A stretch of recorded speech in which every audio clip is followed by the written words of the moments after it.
Bien. Hablaremos hoy de sectas de la Edad Media. En verdad vamos a hablar solo de dos sectas.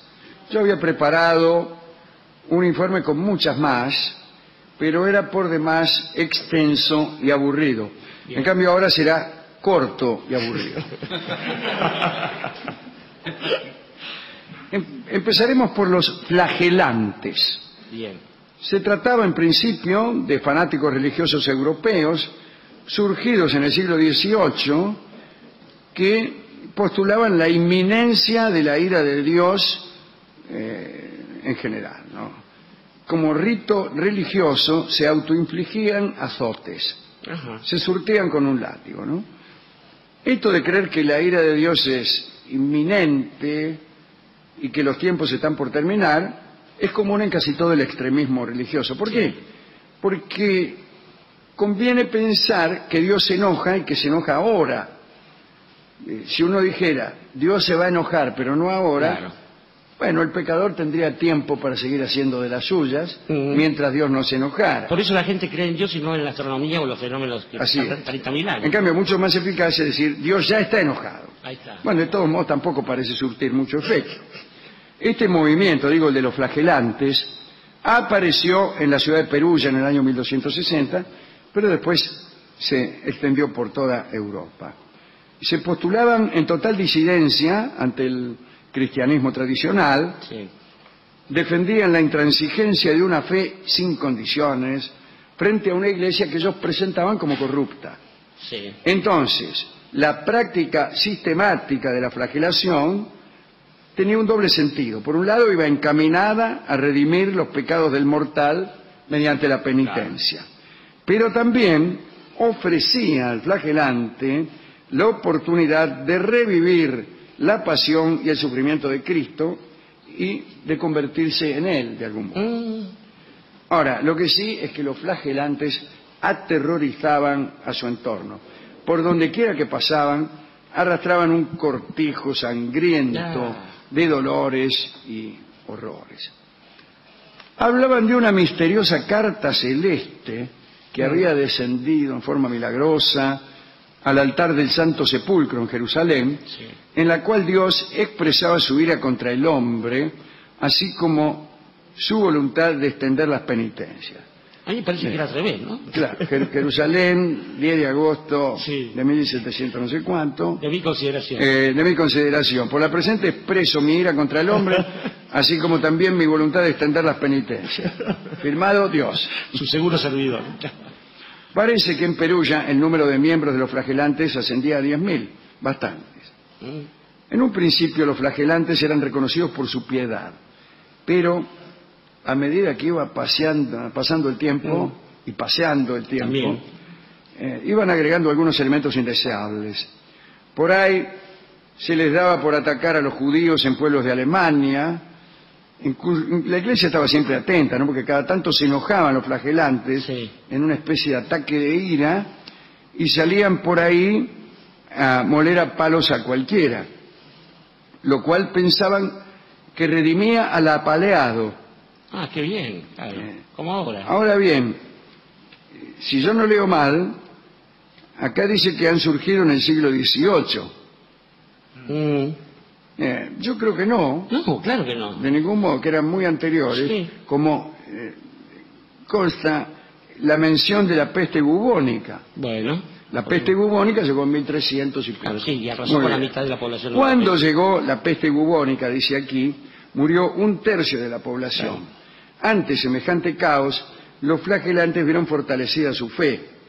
No pensaban que era una epidemia, sino un castigo divino. Y bueno, ¿qué hace usted si ve la peste bubónica? Dice, ahora sí creo.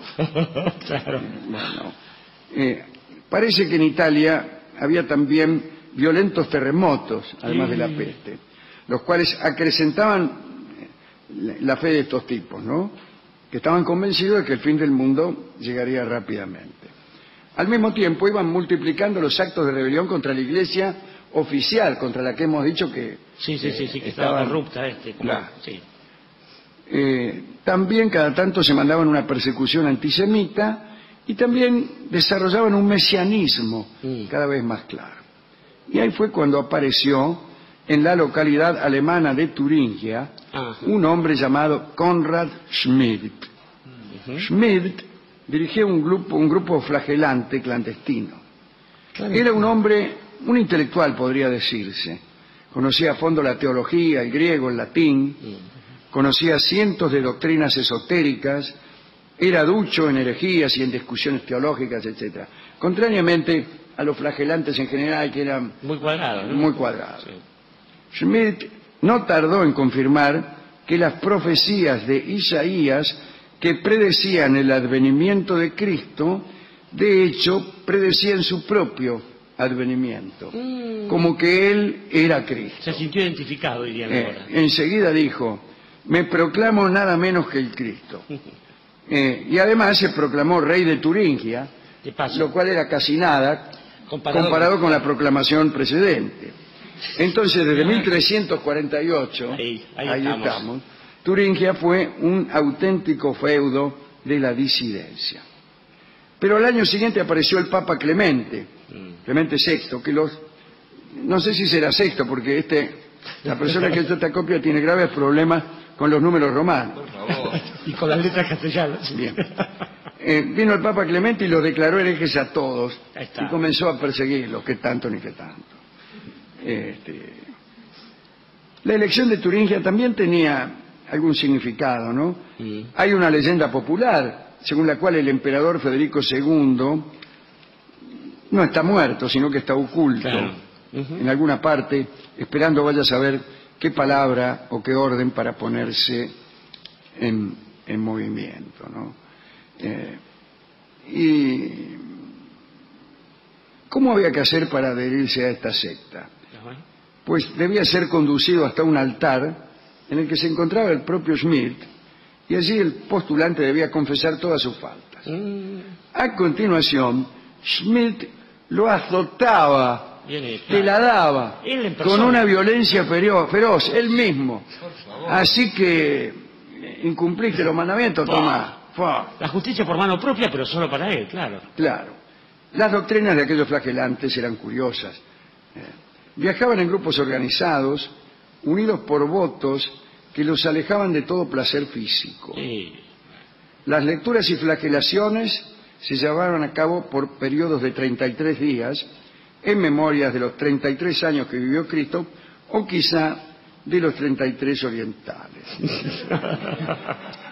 Luego suspendían las flagelaciones por 10 días y volvían otra vez a empezar. Con el tiempo, Schmidt se puso cada vez más violento.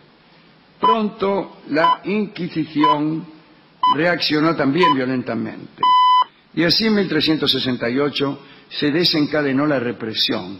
Se multiplicaron las ejecuciones, al final atraparon a Konrad y bueno, lo quemaron en Nordhausen. Ese movimiento, el de los flagelantes, quedó en el olvido durante casi un siglo. A comienzos del siglo XV revivió en muchos estados alemanes y en tiempos más recientes hubo flagelantes en Lisboa, en Colorado, en Nuevo México, y en Estados Unidos estaban las sectas llamadas Americanos Cristianos Nativos y los Hermanos Penitentes, que continuaron practicando la autoflagelación. Creo que hay todavía en Filipinas, me parece, hay un par de lugares donde quedan. En España todavía salen de vez en cuando los flagelantes de San Vicente de la Sontierra. Sí. La otra secta, ya que hemos elegido dos, es la de los bogomilos, que eran un poco menos violentos que los flagelantes. Eran miembros de una secta religiosa que surgió en el siglo X, en los Balcanes. Eran anteriores entonces a los flagelantes. Pero cercanos al milenio, esto sí. Claro. Su sede central estaba en Bulgaria y se propagó por muchos otros pueblos eslavos. El movimiento surgió de un intento por reformar la Iglesia Ortodoxa búlgara. Los bogomilos, cuyas doctrinas esenciales se atribuían a un sacerdote llamado Bogomil, sostenían que el primer hijo de Dios fue Satanael. Bueno, después Satanael se rebeló y creó como oposición al llamado Espíritu Universal Original un mundo de problemas y de seres humanos.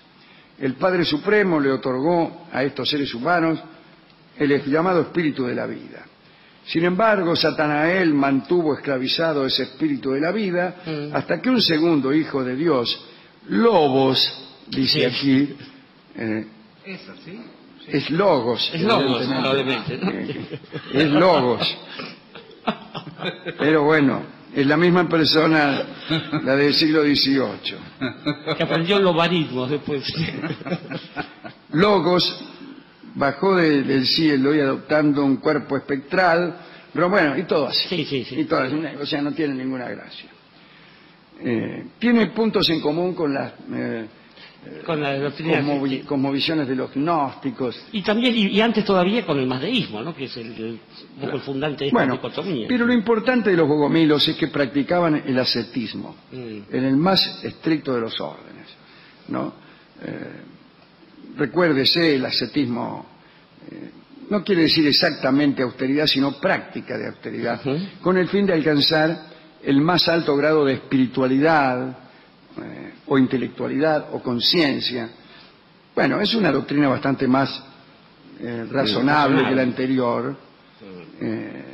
Y bueno, así como los seguidores del cinismo o el estoicismo se esforzaban en dominar el deseo y la pasión, los bogomilos tomaban esos mismos preceptos, pero en forma más completa. Comían y bebían lo necesario para no morir. Mozo, tráigame lo necesario para no morir, con manices. Y por supuesto, no existía para los bogomilos la actividad sexual. Sí. Mozo, los manices déjenlo. Los bogomilos despreciaban las imágenes sagradas, renegaban de los sacramentos, aceptaban todos los escritos del Nuevo Testamento, pero del Antiguo solo los salmos y los profetas. En 1118 el emperador de Bizancio, Alejo I, ejecutó redondamente al líder de la secta, de la secta, que también se hacía llamar Bogomil, porque sí. En el siglo XV, durante la conquista musulmana de Bosnia, recuérdese que los musulmanes estuvieron allí, y también en las puertas de Viena, ¿no? Por supuesto. Bueno, siguen allí. La mayor parte de los cristianos que se convirtieron al islamismo eran bogomiles. Antes de que fuera suprimida la secta, ayudaron también a los albigenses, ¿se acuerdan? ¿Cómo no? Y a los cátaros. Los cátaros, claro. O sea, se anotaban en todas. Sí. Finalmente se diluyeron en su totalidad. Y así, diluida, termina la secta de los bogomilos. La otra terminó a sangre y fuego, por más que cada tanto algún flagelante solitario e individual aparezca, ¿no? Estas son las dos sectas de las cuales queríamos hablar hoy, sin dejar de decir que en cierta época, en algunas regiones de Occidente, la discusión teológica apasionaba a las muchedumbres. Se dice que cuando uno llegaba a Alejandría o a Constantinopla, los conductores de carros tenían discusiones teológicas, así como ahora se discute aquí de fútbol, ¿no? Sí. Después vinieron los concilios, que son los que acotaron más firmemente las reglas de la fe. Pero antes se macaneaba mucho, ¿no? Y aparecía Arrio, y aparecía Mani. El arrianismo y todo eso. Sí, claro. Sí. Bueno. Digo, se macaneaba. Había una, me voy a citar una que siempre me impresionó, que es aquella que sostenía que cada hombre era dos hombres, el terrestre y el celeste, y que lo que le ocurría a uno en la tierra era el reverso de lo que le ocurría al otro tipo, al otro yo, que estaba en el cielo. De modo tal que para favorecer al otro yo del cielo, los de la tierra buscaban su peor destino, pero no solo de pobreza y miseria, sino también de maldad. Para ser bueno, a mi doble del cielo, debo ser malo. Para hacerlo rico, debo ser pobre. Para hacerlo limpio, debo ser sucio. Y para hacerlo leal, traidor. Para hacerlo ascético, eso se imagina, claro. Claro. Así que se imagina lo que una secta como esta puede hacerle al mundo, ¿no? Sí. Bueno. ¿A quién le dedicamos esta charla? Estaba pensando, Alejandro, que ahora, hoy en día, Los últimos relatos cercanos que he escuchado, bueno, ¿qué le digo? En Filipinas, creo que es donde hay todavía gente que no solo se autoflagela a lo largo de la Semana Santa, por ejemplo, sino que se crucifican, se hacen crucificar y qué sé yo. Y es curioso porque el resto de la Grey habla de la falta de razón. Usted mismo decía, esta doctrina parece más razonable. Allí donde hay una doctrina religiosa, lo mejor es que la razón no aparezca, porque corremos riesgo de empezar a desconfiar uno de otro, como le ha pasado a Occidente. Claro. Pero, además, en realidad todas estas cosas esconden esas esperanzas últimas que se saben que en el fondo están reñidas con toda forma de comprobación y de razón. Por ejemplo, Federico II va a volver de la tumba, y probablemente no. Los ingleses decían que el rey Arturo iba a salir de la tumba cuando estuviera en peligro. Bueno, tuvieron que usar la RAF contra los nazis porque el rey Arturo no se despertaba. Y en general, a uno le agarra esta sensación de decir, bueno, si lo hacemos, hagámoslo bien, por lo menos, ¿no? Digo, que se haga en serio. Fíjese que Munster y otros tipos de estos que hicieron esas sectas terminaban revolcándose con las muchachas de la ciudad, transgrediendo todo. Estos tipos que en Estados Unidos, un señor de 95 años, dijo que había recibido una revelación y que el fin del mundo era el 23 de junio del año pasado. No pasó nada, como todos sabemos. El tipo dijo que se había equivocado, pero le hizo vender a todos sus fieles todos los bienes y que dejaran de practicar cualquier cosa. Yo a los 95 años me estaría riendo toda la semana de la gente. Digo, allí donde hay vida humana es muy difícil establecer algo de trascendencia poniéndose uno como ejemplo. Quiero decir que para construir estas cosas lo único que sirve es el relato, es la literatura, es la palabra. Así, donde hay algo sacrificial que tiene un relato, entonces hay una épica y hay una mística. Si no, ahí donde hay algo sacrificial, un poco de sangre, y no hay relato, lo único que queda en el fondo son tortazos.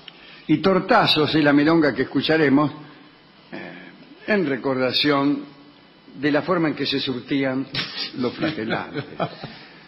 La milonga Tortazo será cantada con su letra no tan legítima por el gran cantante que es Edmundo Rivero. Pero yo creo que esta letra no es la original, que está un poco modificada. Vamos a verla. Dale.